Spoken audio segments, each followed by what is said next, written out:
The following is intended only for mature audiences. Always consult legal and medical professionals when needed. Viewer discretion is advised.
Good evening and welcome to another edition of Terra Turas. Glad that everybody could join us.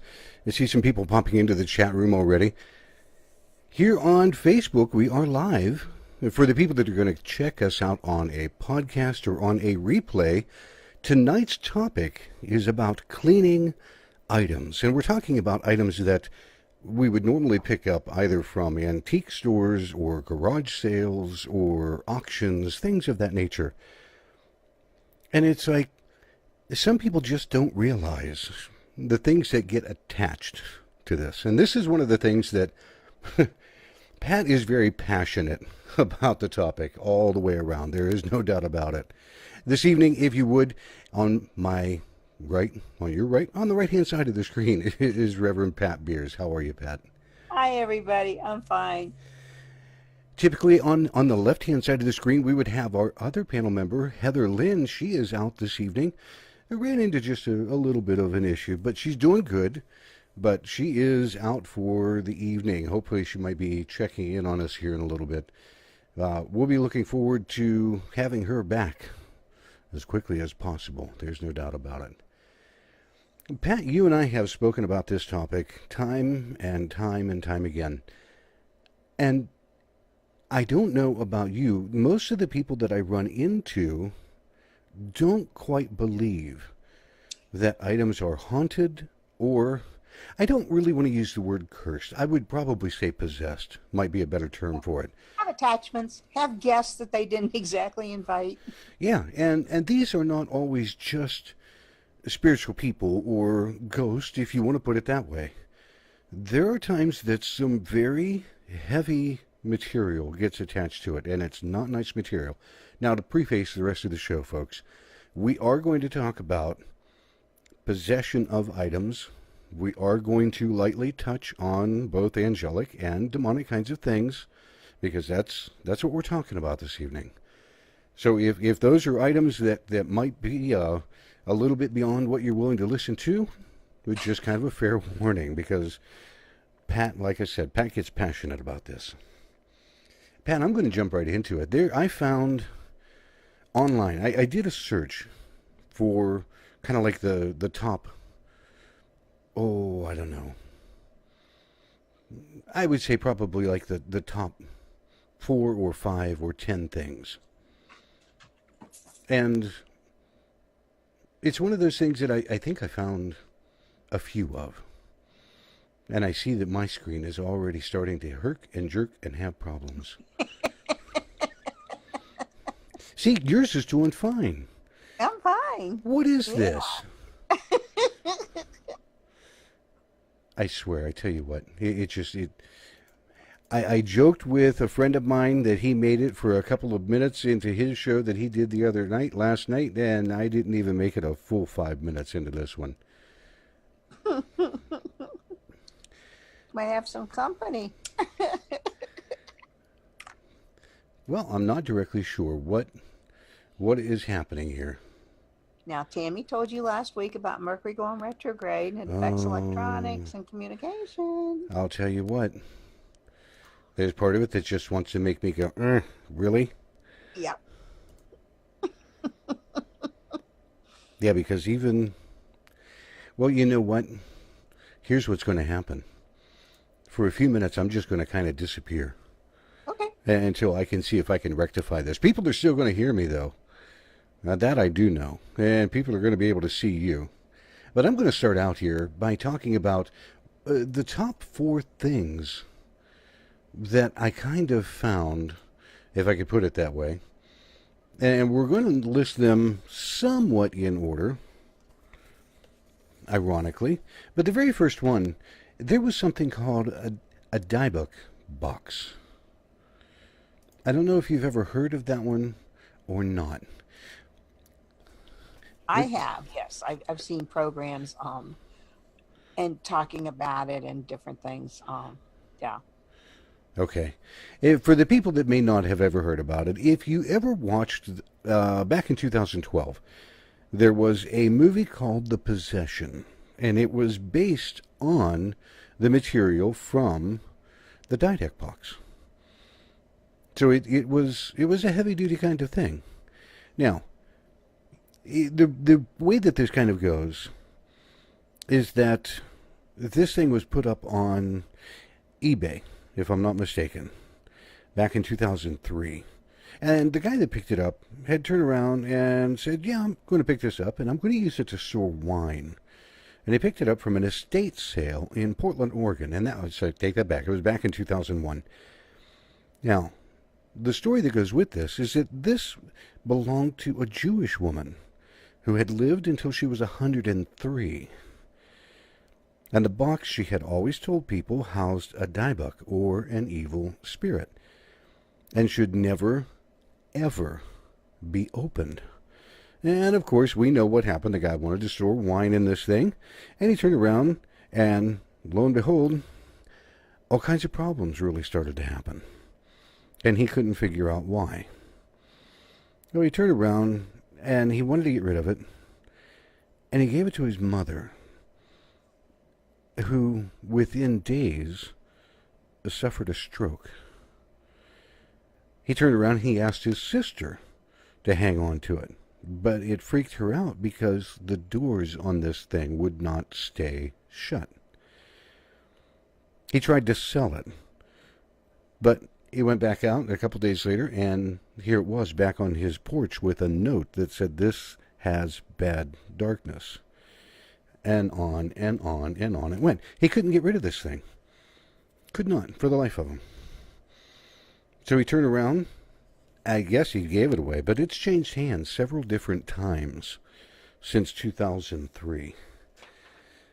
And Pat, I don't know about you, but when you get into heavy kind of material like that, it really does make you think.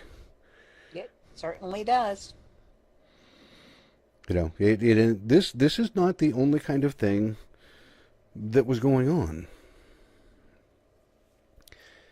The next piece that I have is one called Myrtle's Plantation Mirror. And I saw that one. did you see this? That one. You saw this one in person? The Myrtle's mirror? Yes. Yes.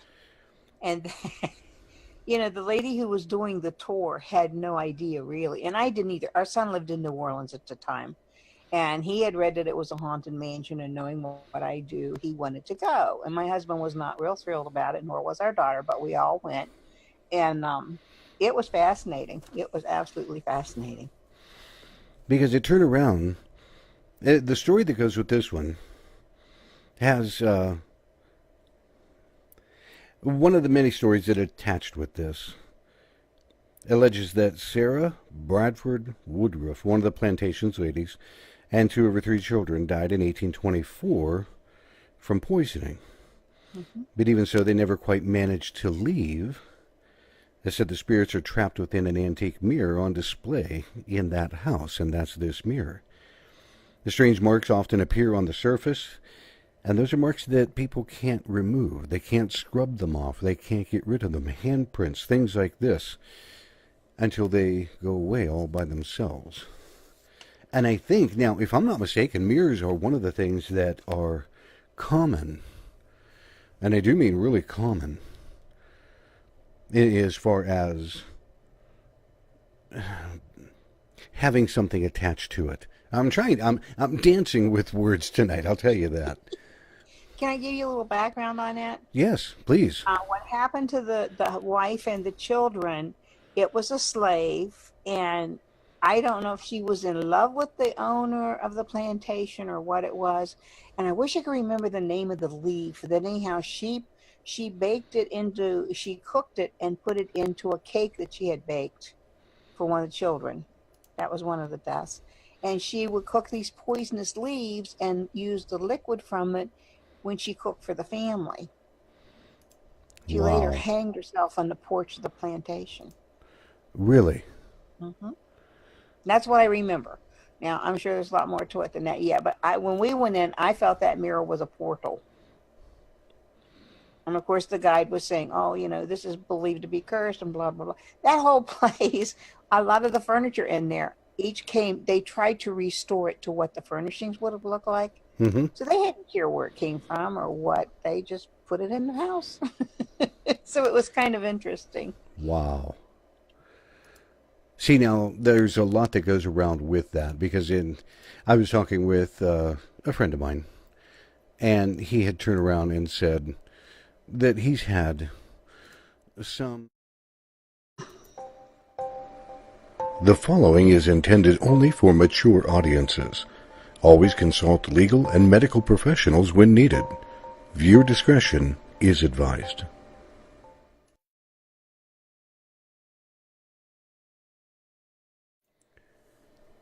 Okay, now we're going to see if this is actually going to work. Pat and I had a few minutes worth of discussion.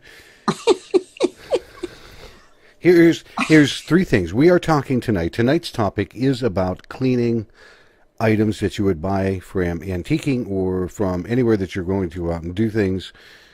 So, but there's three things that happened. First, I was running my PC extremely hard today, so it's no wonder that it wanted to balk and die. Second, Mercury retrograde is in full effect right now. Just last week we were talking with Tammy Monzo, and she explained that this week was like a getting ready for Mercury retrograde, and I believe that we are smack in the beginning of it right now. But third, and this is what Pat and I took a few minutes to talk about, there are spirit's energy, however you really want to classify this, that are either being playful or do not want us talking about this subject with people tonight. Now, you can believe that portion or not. That's totally up to you. But when I started to take a look at all of this, I went, yeah, somebody doesn't want people to hear some of what we're going to say.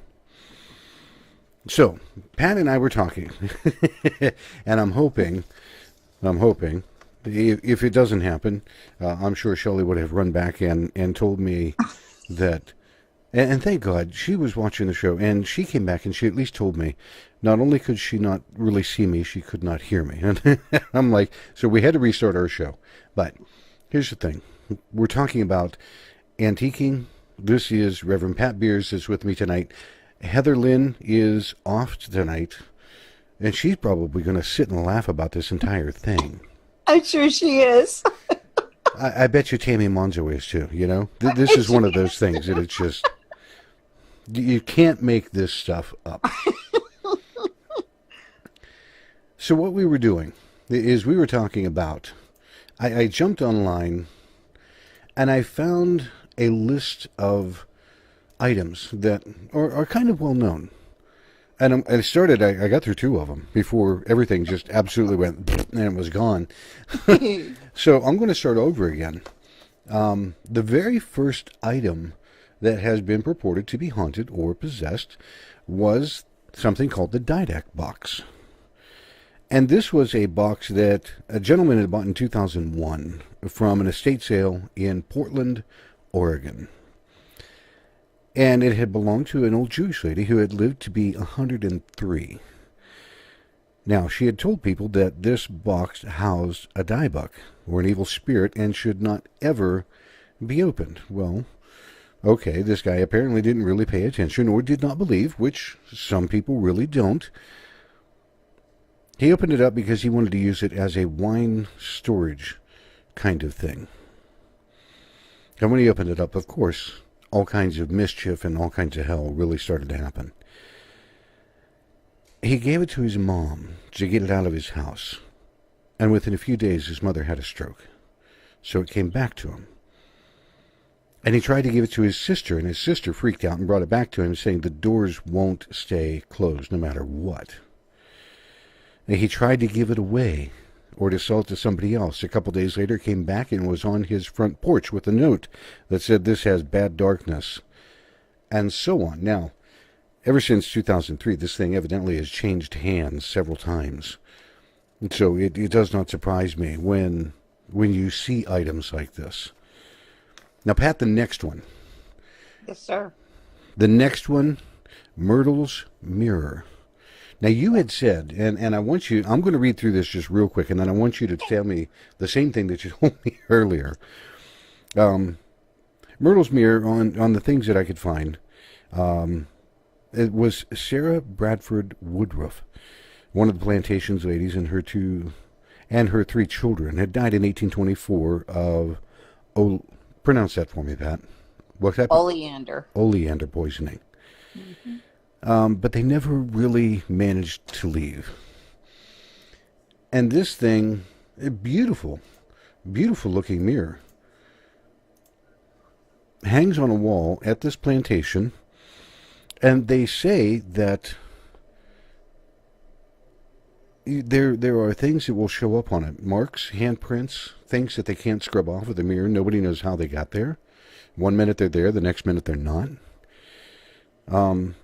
And now, Pat, you said you actually had the chance to go and see this thing in person.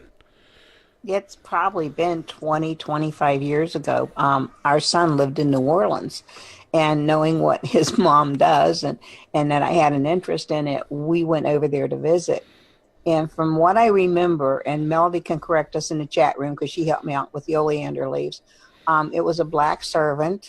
I don't know if she was in love with the plantation owner, who was the husband of the lady who passed and the children.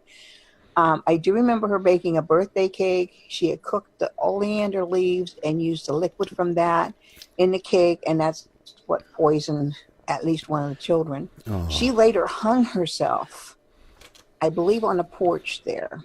Wow. And when I saw that mirror, to me it was almost like a portal. I'm looking at the mirror, but I'm seeing way past them. I'm seeing the plantation as it was, when it was in operation. Mm-hmm. And they had also tried to refurnish this place to make it as much period correct as they could.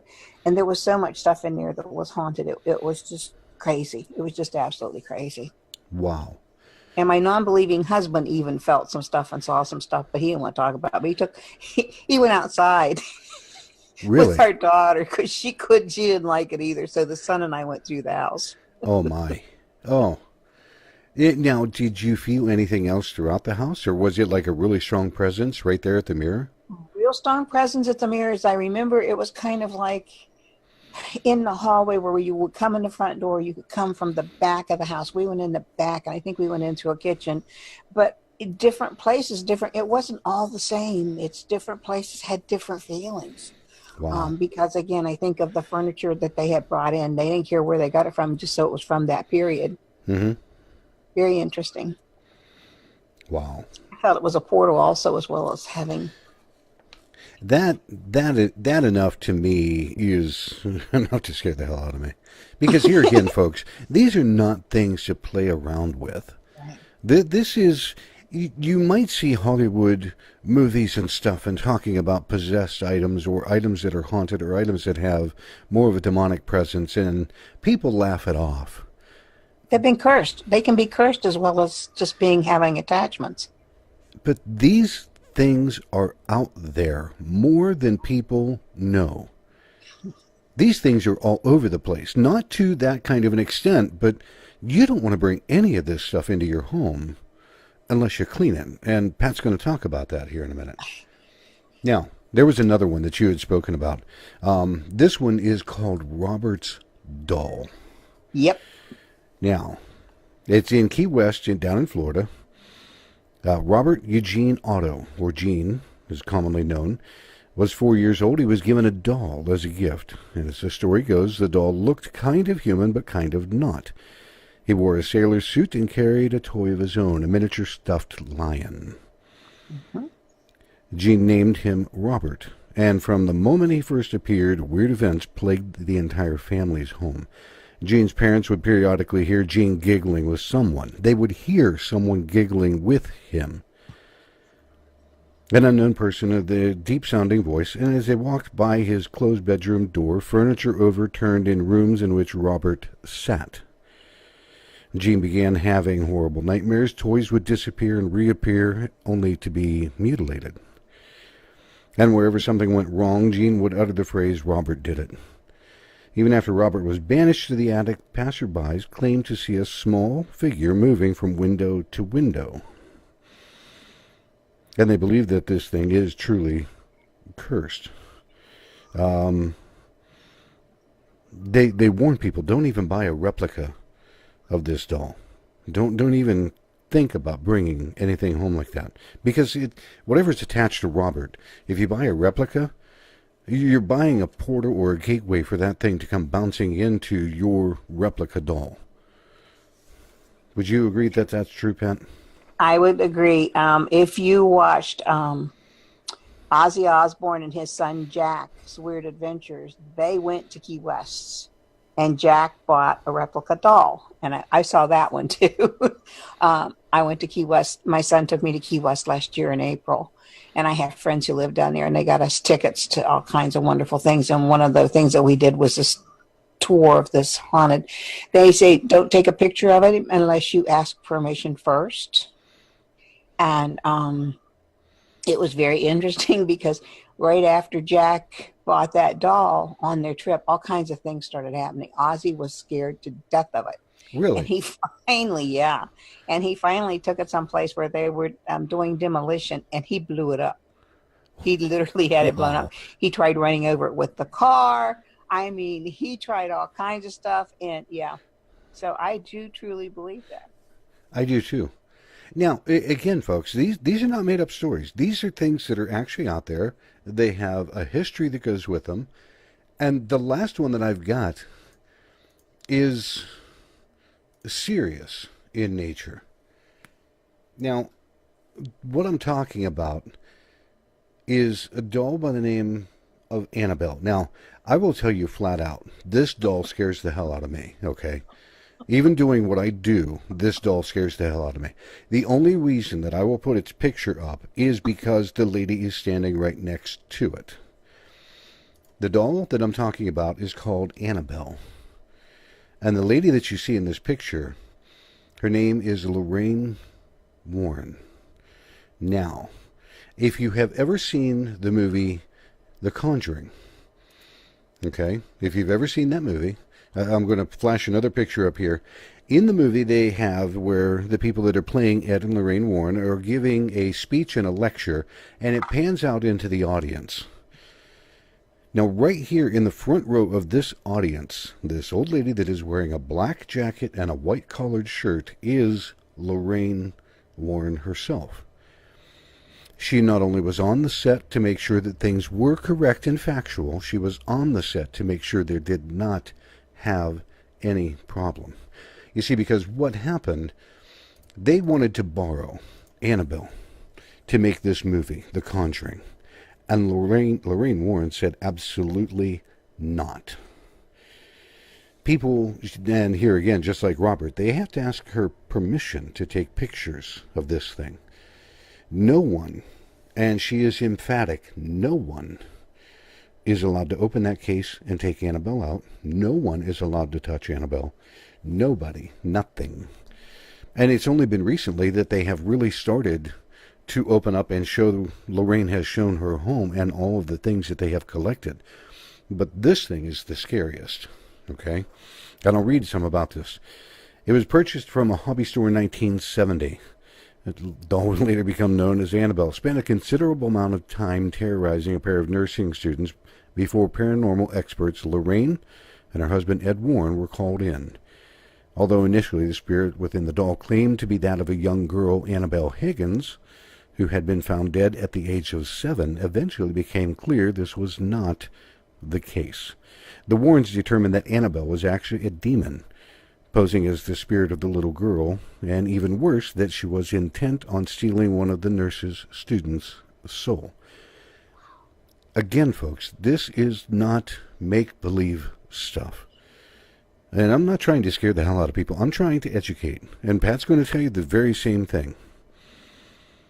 An exorcism seemed to have solved the problem, but the Warrens, who took Annabelle with her at the conclusion of the case, ended up building a locked case for the doll after she started getting up to her old tricks at her new home in the Warrens' house. Now, if anybody has seen The Conjuring, they use a different kind of doll because they wanted to make a doll that looked like Annabelle. Again, a replica. And Lorraine Warren said, absolutely not. We are not going to let that loose in the world again. Pat, how much do you know about Ed and Lorraine Warren? I know the name. I don't know much about them, but I do have a story about a doll, too. So you tell us about them, and then I'll tell you about the doll. Okay. Ed and Lorraine Warren are also the people that did the exorcism at the Amityville Horror House. Okay, that's why I know the name. So these aren't people that just got out there for shits and grins. Mm-hmm. These are people, this was their chosen vocation. This is what they did. They have a room full of items that they have brought back for safekeeping that you can't touch. In the movie The Conjuring, you would see there's a rocking chair that sits and rocks back and forth all by itself. And somebody was going to go and sit in it. And Lorraine Warren said, no, you're not sitting in that rocking chair. In the movie, this rocking chair came sliding across. Those are all true things. Those all did happen. All right, tell me about your doll, Pat. Well, my allergist, the nurse is no longer there, but this was probably 5-6 years ago. She loved antique dolls, and she bought an antique doll online. And of course, the older they are, the more cracked and crazed the face is. But the eyes on this doll weren't supposed to move, but she could feel them. She could actually see them. People would say when they would visit, that doll's really weird because its eyes follow you wherever you go. Then she started having nightmares. And I said, well, what's different about this doll? And she said, well, the lady who sold it, she said, she sold it to me really cheap. She said, it just didn't fit in with her collection. And I said, okay. So I suggested to her that she put it back in the box that she had received it and tape it shut, just until she figured out what she was doing. And she came in and she said, do you think this doll's got an attachment? What is going on? Because I'm having issues. I mean, she started having health issues. She started having home issues. Things were leaking, things were breaking, and she was single lady. She's older. She's in her mid-late 50s. And she said, should I get rid of it? And I said, truthfully, I would. And she says, well, I don't want to do that to anyone else. And I said, you can tell them that it doesn't fit in at your house, that you've had some strange experiences. So you're not trying to scare them, but you're just saying. Mm-hmm. And so she eventually sold it. And the gal who got it was aware of this and didn't have any issues the last that she knew. So a doll that should have sold for like $250 was sold to her for $75. She resold it for $75. But she made sure that the lady who was buying it knew that there had been some issues. See, now, there's a lot of people out there that will not bother to take the time to educate somebody to say, A, because they're either scared to death, B, they are just scared they want to get rid of whatever it is. And they're afraid they won't take it if they know there's an issue. And that's the third part. People are afraid, because they're afraid to try to destroy it. Sometimes you can't destroy it. Right. You know, it I comes back with a passion. Yes, I suggested to her that because the body was cloth and everything, and only the legs. You've seen the older dolls like that, Yeah. where the legs and the feet are. And I had her any parts of it like that she could safely wipe off with the water that she had put sea salt in and a little holy water, and it did help. But she certainly wasn't going to wash the cloth doll, and that's why I suggest she put it back in the box with a little sea salt, and so. And try to lock it away as best you can. Jared is in the chat room with a few other people this evening, and he's talking about the Hi, buddy. Annabelle, The Conjuring, and Annabelle the movie. They made a movie about the doll itself, which, to the best of my knowledge, I don't think that they wanted a true 100% factual story to get out there. Granted, it had to be, enhanced, so it was more of a horror movie. But that doll, in and of itself, is horror enough, all by itself. I mean, that thing just scares the hell out of me. Just bless it. All right, Pat. Yes, sir. We're going to change into... First, I want to say that items like this can be cleansed or cleaned, but you really kind of need to know what you're doing and how you're going about it. So the first thing that I'm going to do is I'm going to put a picture up, Pat, about sage. Okay. So if you want to talk about sage and tell people what sage is and kind of what it does. Sage for me is a natural plant. White sage comes from Arizona. I have a friend who has a metaphysical, she vends at her name is Lady Hawk, and she vends at the psychic fairs. And she gets white sage, and I get it from her. It can be made into sage wands like you're showing, I think. And it can also be loose.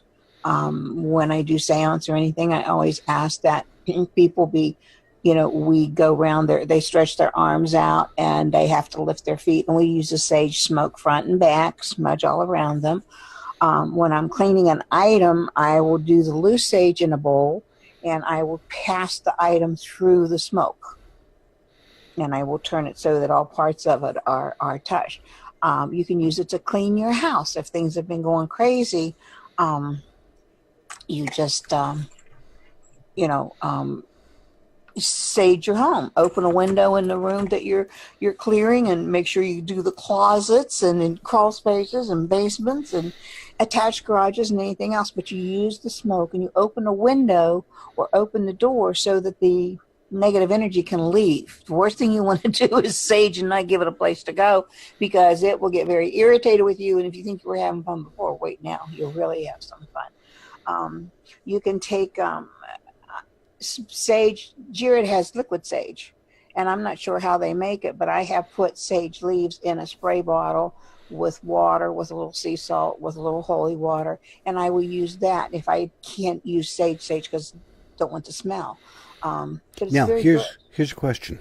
You mentioned that mixture. Donna Brett's in her shop used to mix sage, clean water, sea salt, and lavender. Now, that was more just to dampen negative energy, right? Right. Cleanse and to bring I call it the temperature down. Okay. And I prefer to use distilled water rather than anything else, because there's so much chemicals in our city water and stuff. Yeah. So I like to use distilled water. But it is ironic. She had her store in Sandusky. Her store is gone. Jared kind of took the torch, and he has his store now up in Sandusky. But it was ironic because the first time I ever walked into her store, literally the minute that you passed through that threshold, you started to relax. And I didn't know what she was doing or why. And I asked him, we talked about it a little bit, and Pat and I were there reading at one particular point for a weekend. And I watched people come in the store. Now, I'm not talking about just normal every kind of day people that might come in a polo shirt or a t-shirt or anything like that. I'm talking big, burly biker men, 6'3", bigger than I am. That you look at them and it would scare you, and you're like, oh my god. And you could see a transformation on their face the minute they walked in her shop. Pat, did you freeze on me too?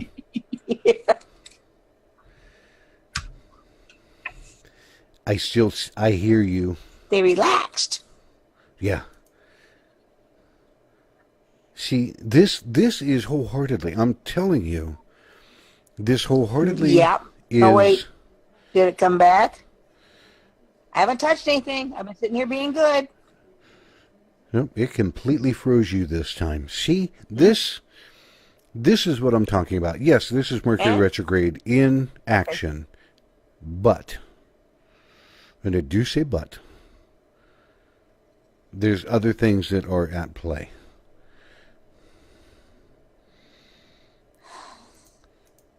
Pat, I don't know how to try to unfreeze. Michael, would you thank the doll Say that one more time, Pat. for leaving you alone? See, that's her internet connection going absolutely wonky right now. Because I can't even hear you. Pat, do me a favor. Oh my. Go ahead. Okay, the doll that we were talking about earlier. Not okay.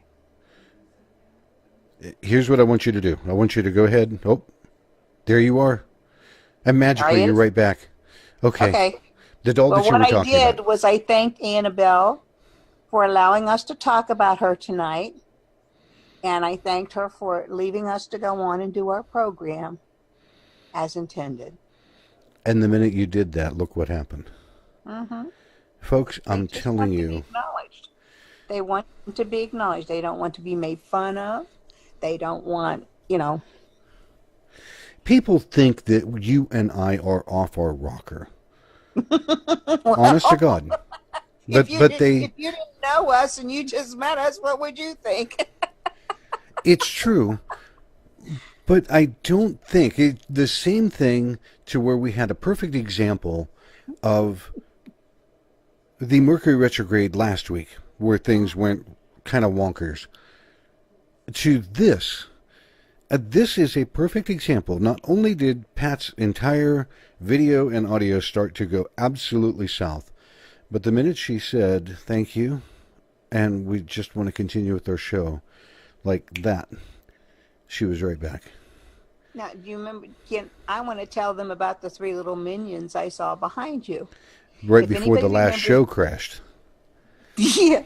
If you all watched the movie Ghost and you saw how they came out of the sewer, this is what, and they were tiny. They were only, and Michael's sitting in front of a black screen. Mm-hmm. I saw Michael with a background like me, the wall behind me. And I saw these three little, looked to be just a couple inches, white eyes, like little cartoony eyes, and legs like mermaids, buzzing around behind Michael's head. Like you'd see the birds in a cartoon around somebody got whacked in the head, and they're singing and chirping and everything. And that's what I saw. I heard them laughing and giggling, and Michael was gone. Yep. This is the kind of energy that we are trying to not only discuss, but to tell people about. This is the kind of energy. Better proof than this. No, it's 100% proof right there.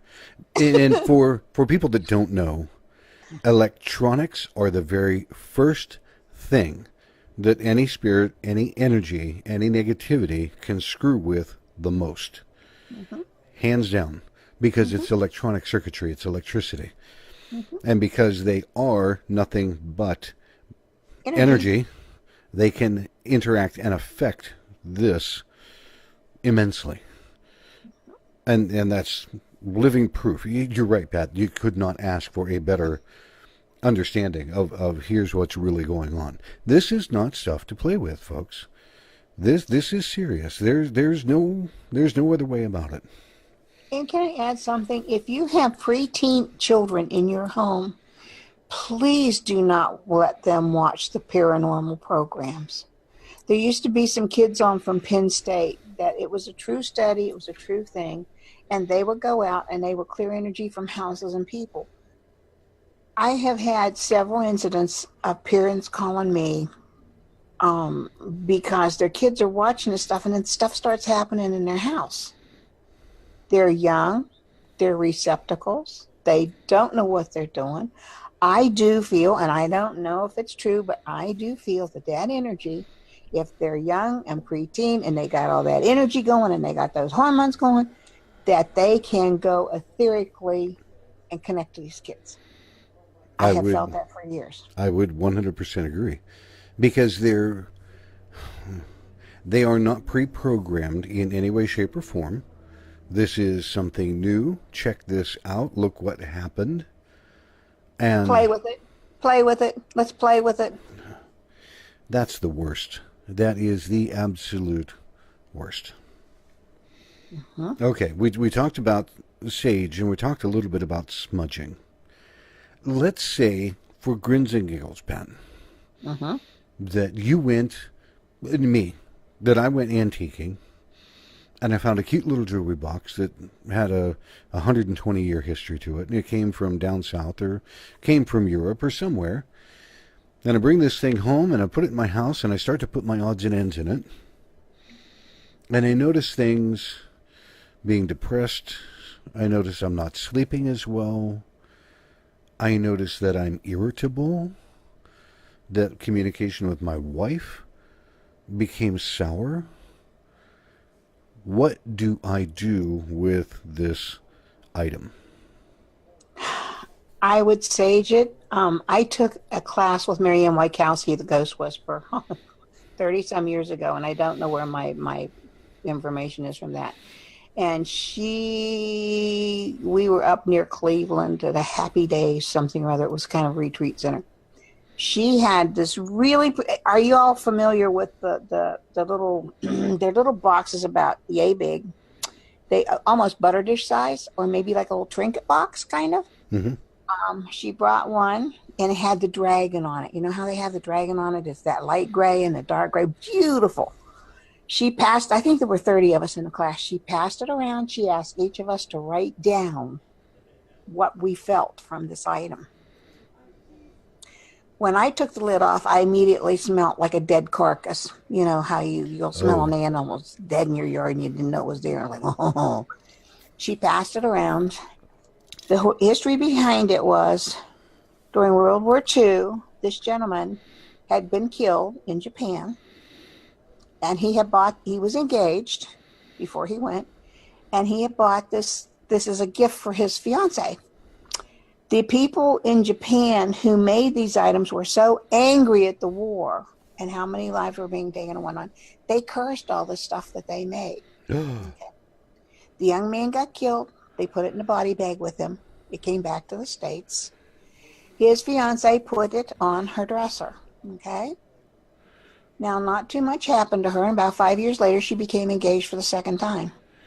Her fiance got killed a few weeks later. She gave it to a sister. The sister's husband died, I believe. And so on and so on. So Mary Ann cleansed it and showed us, how to do that. I've not done it. There are certain things that I'm not comfortable dealing with that I feel are out of my realm, so I don't go there. I will do what I can, and if I don't feel like, if they tell me don't, then I say, I'll find you someone to talk to. She gave us a pair of gold earrings, little drop gold earrings, very similar to, you probably can't see them, the ones I have on here. And they had belonged to a gal that I could see, well, because I do psychometry, so I thought some of this was just me. But other people got the same thing, only variations on it. This gal had been killed in the 30s. Her boyfriend was a gangster, and she didn't know it. She was a cute little blonde. And she was so angry that she died so young when she was having such a good time, and it should not have happened to me. She cursed the earrings. So anybody that wore them after that, tragedy followed them. I forget all the items she brought to us. The gentleman that went with me was an attorney, but he had a metaphysical name, and I won't say it. He was fidgety as all get out. I mean, before this class started, forgive my saying here, we call him a fart on a skillet. He could not be still. Well, when she was doing a class, she says, there is a person in here that has a curse on them.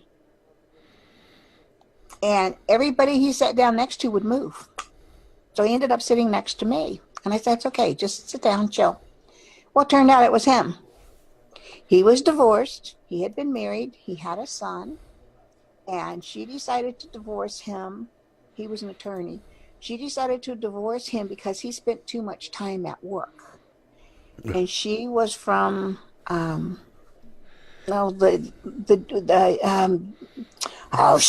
Bosnia, Czechoslovakia, that kind of, that ilk, if you will. Mm-hmm. And her family was so mad at him that he was working so hard and spending little time with her and the boy was like 7 when they divorced. They cursed him that he would never be happy again, that he would never be married and have a happy marriage, that he would not marry again if they could help it. And he had no clue. Wow. So Mary Ann removed the curse, and he's fine, and he did marry again. And it's just fascinating. It's just fascinating how this stuff happens. So I'm going to back up. Okay. What would you do with this jewelry box? She cleansed it.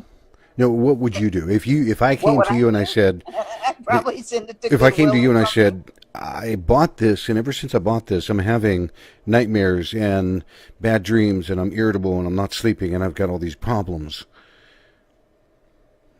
How would we address that? What would we do?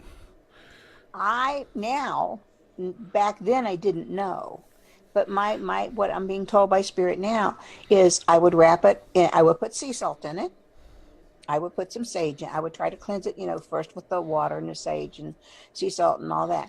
I would put sage and sea salt in it. I would probably put some holy water or something, maybe some lavender oil to calm whatever's there. I would wrap it in silk. I would take it out in my yard and I would bury it at least 3 feet deep. I would give it to the earth.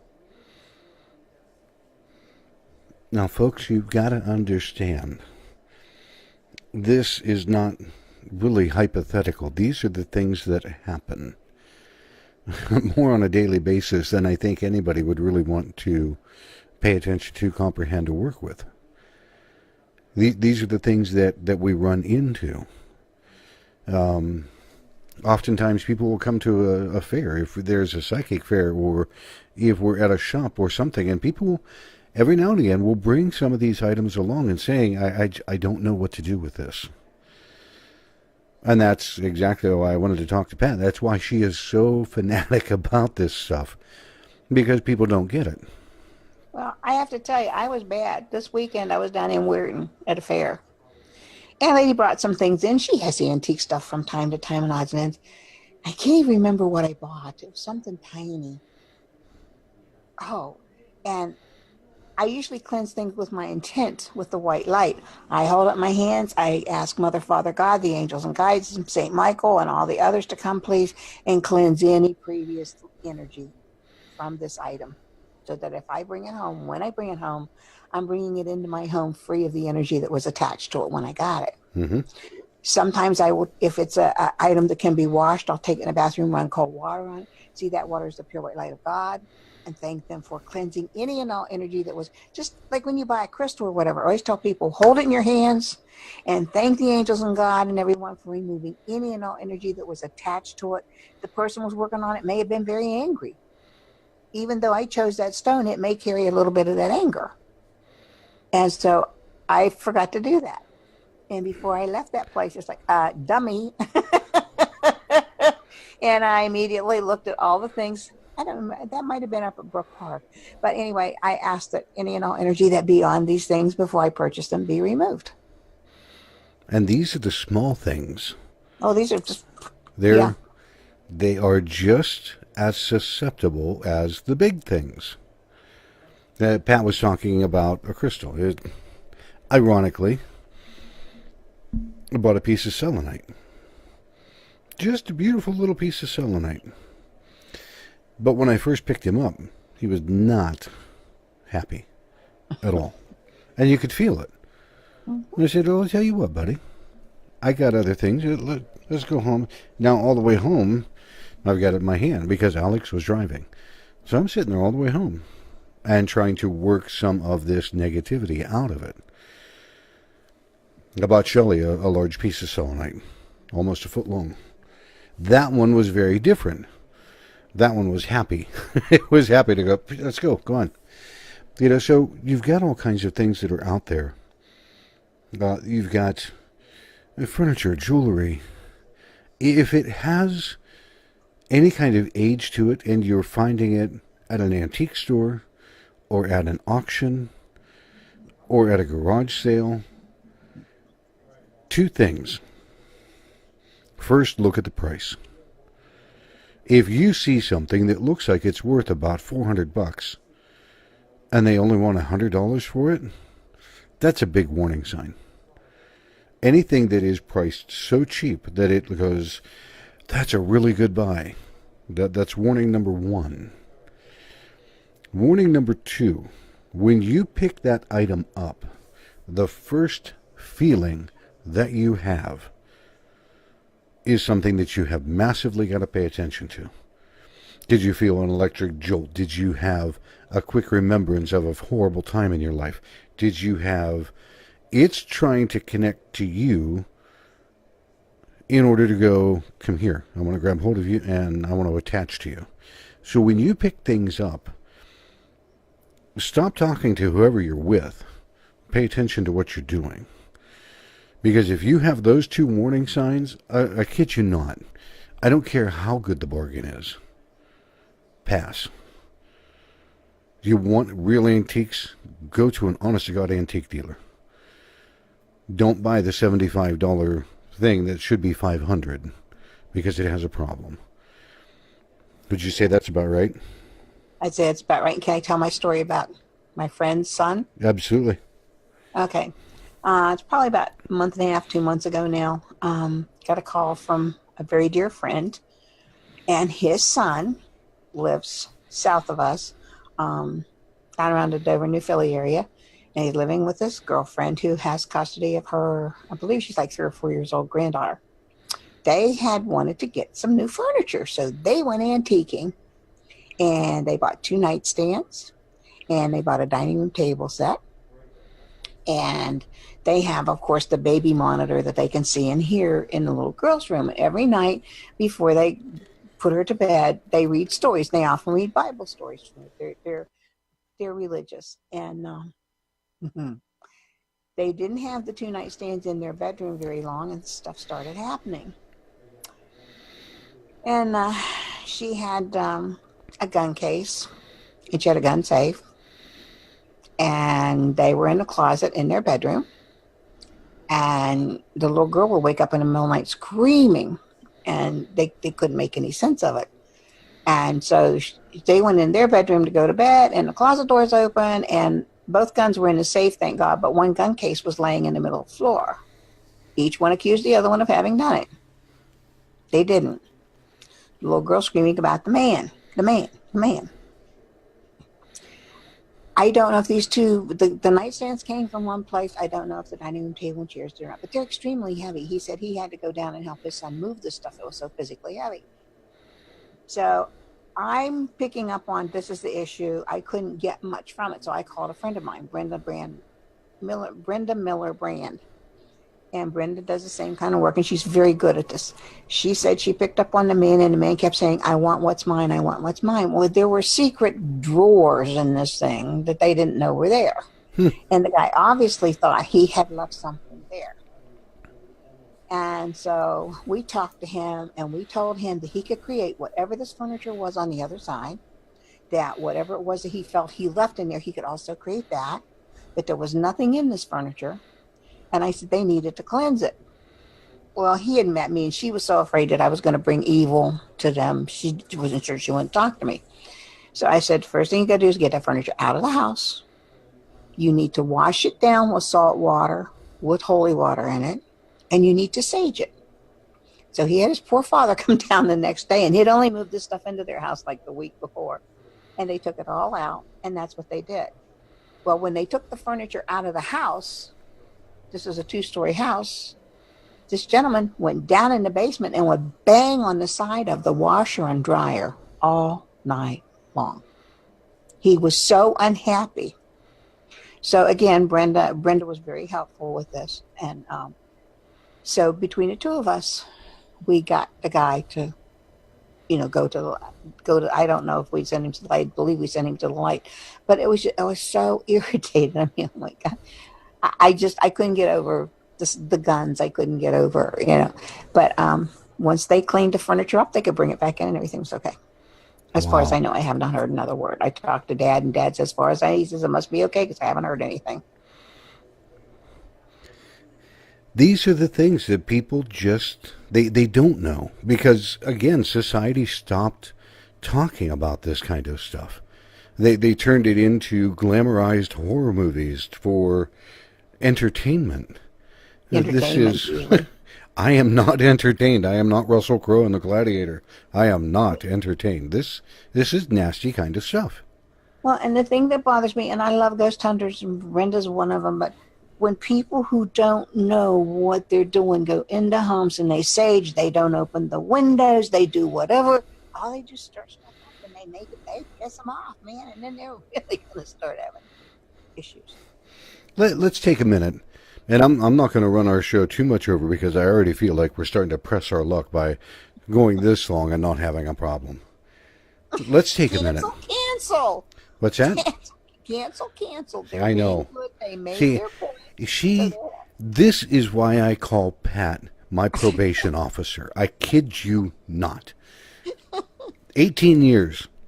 She will tell me. She had no qualms of telling me, and I'm glad that you do, Pat. Honest to God. Let's take a minute and walk through some of the steps of saging. It is not just lighting sage on fire and waving it around and going, you're healed. It doesn't work that way, folks. You've got to set an entire area. You've got to, if it is a small item that you're going to be working on your dining room table, clean your dining room table off. As Pat said, the next step, open a window, a door, give this thing somewhere to go. Because as you mentioned, it will bounce around in your house, and the more it bounces around because it's no longer attached to that item, the more it's going to be upset. Just think of a teenager on a rant. It's kind of true. It's typically what you will feel. So you've cleaned off your table. You've opened a window. Take your item on a clean towel. You don't want this thing touching your table directly. Even if you have to use newspaper, I don't really care. Find something clean linen, set it down. You should have your sage, and you should have a little receptacle, a bowl, something to have ashes from the sage fall into. As you are getting ready to light the sage, and if I'm missing something, please jump in and tell me. As you are getting ready to light this sage, you have to set your intention in your brain, in your heart, and your entire body. And it's not an intention to fight.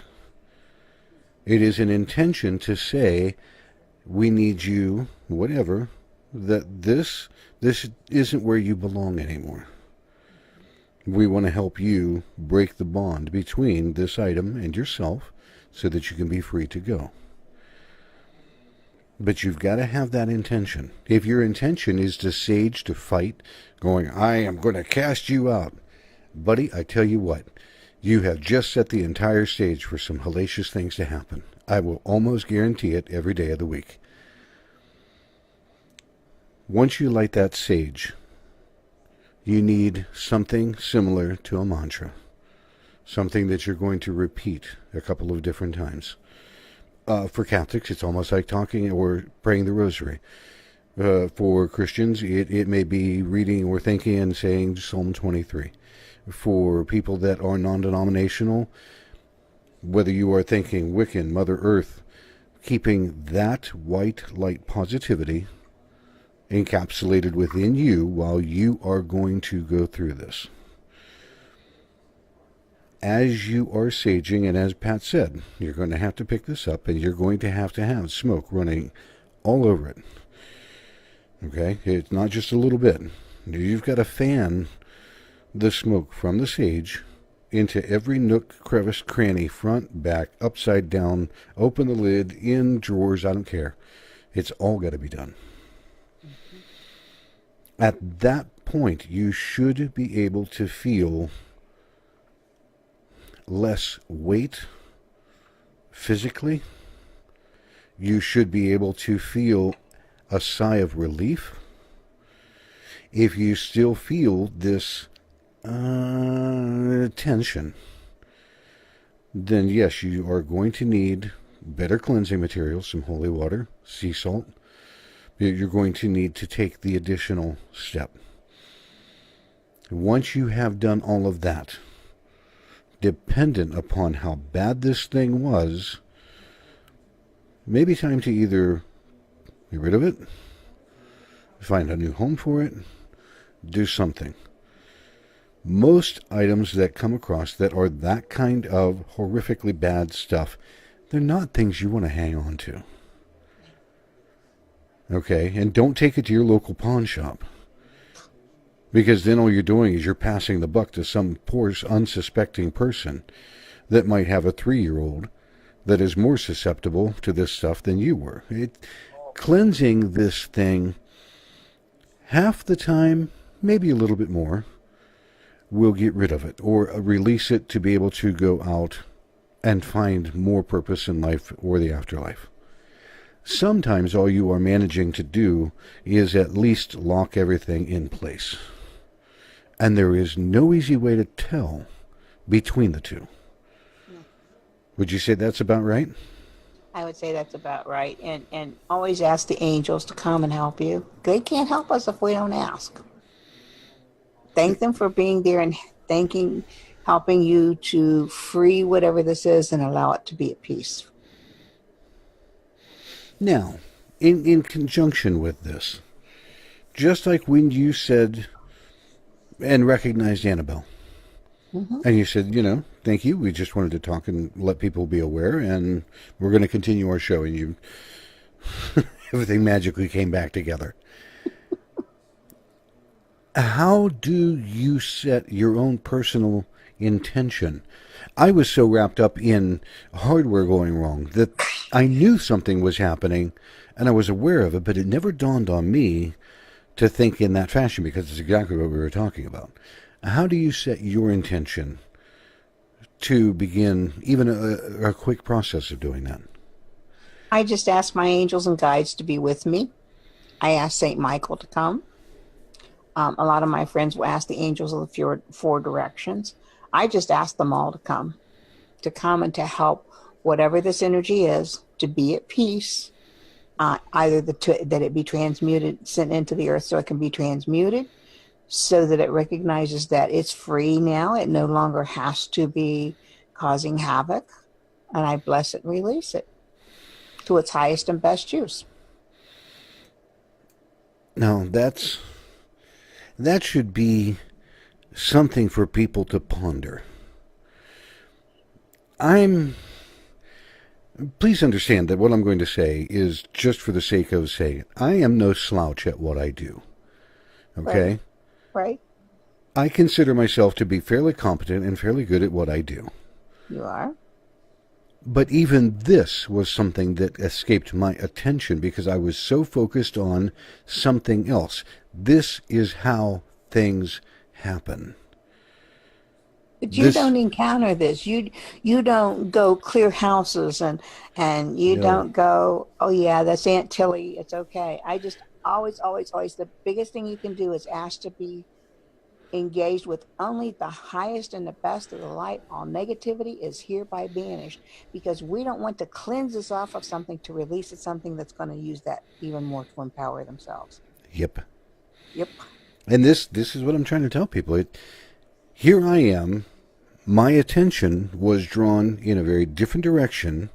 Technical. So that whatever was here, yeah, because I'm a nerd. I'm a technophobe. I love this stuff. If it's electronic and a PC, I'm all over it.